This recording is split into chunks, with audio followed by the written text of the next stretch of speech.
Channel देखने वालों को इल्तिजा उस्मानी का सलाम। कहते हैं ना कि जब इरादे फौलादी हों और कलम में धार हो तो तारीख लिखने से कोई नहीं रोक सकता।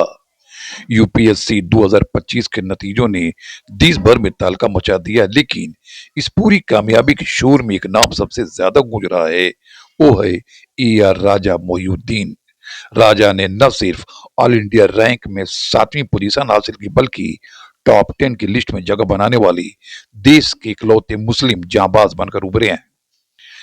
तमिलनाडु के कांचीपुरम की गलियों से निकलकर दिल्ली के गलियारों तक पहुंचने वाले राजा मोहिउद्दीन पेशे से एक डॉक्टर हैं। 2022 में एमबीबीएस की डिग्री लेने के बाद उन्होंने मरीजों का इलाज तो किया, लेकिन उनके दिल में कुछ बड़ा करने की आग सुलग रही थी। राजा का मंत्र ये था कि मैंने अस्पतालों में सिस्टम की खामियां देखी और फैसला किया कि अब इलाज सिर्फ बीमारियों का नहीं बल्कि सिस्टम का करना है। 2 बार गिरे, तीसरी बार में फतह हासिल किया। राजा मोहिउद्दीन की ये जीत प्लेट में परोस कर नहीं मिली। वे पहले 2 प्रयासों में नाकाम रहे। हार का डर था, समाज के सवाल थे, लेकिन राजा की हिम्मत हिमालय जैसी थी। तीसरी कोशिश में उन्होंने ऐसी दहाड़ मारी कि सीधे रैंक 7 पर कब्जा कर लिया। आर राजा मोहिउद्दीन मूल रूप से तमिलनाडु के कांचीपुरम जिले के चेंगलपट्टू में पैदा हुए। हालांकि उनका बेशतर बचपन और पढ़ाई चेन्नई में हुई, लेकिन उनकी मादरी जुबान तमिल है और वे ऐसे माहौल में बड़े हुए जहां पढ़ाई और डिसिप्लिन को काफी अहमियत दी जाती थी। यही माहौल आगे चलकर उनके कैरियर की दिशा तय करने में अहम साबित हुआ। इस बार यूपीएससी के नतीजे में मुस्लिम समाज ने अपनी उपस्थिति का लोहा मनवाया है।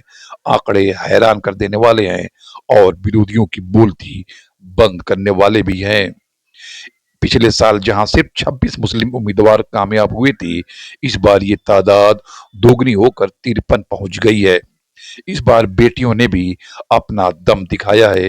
इन 53 विजेताओं में से 13 मुस्लिम बेटियां शामिल हैं जो अफसर बनने जा रही हैं। इस बार टॉप 30 में से 3 मुस्लिम नाम राजा मोहिउद्दीन 7, इफ्रा शम्स अंसारी 24 और नबिया परवेज 29 शामिल हैं। इफ्रा शम्स अंसारी की 24वीं रैंक है और वे महिला सशक्तिकरण की नई मिसाल हैं, जबकि नबिया परवेज की रैंक 29वीं है। मेहनत और लगन का दूसरा नाम है। जबकि हसन खान 95 नंबर पर हैं और टॉप 100 में जगह पक्की की है। राजा मोहिउद्दीन अब भारतीय प्रशासन सेवा का हिस्सा बनकर देश की नीतियों को नई दिशा देंगे। उनकी ये कामयाबी उन लाखों युवाओं के लिए जवाब है जो संसाधनों की कमी का रोना रोते हैं। यूपीएससी 2025 का रिजल्ट चीख चीख कर कह रहा है कि टैलेंट का कोई धर्म नहीं होता। मेहनत अगर सच्ची हो तो राजा मोइनुद्दीन जैसा ही राज करता है।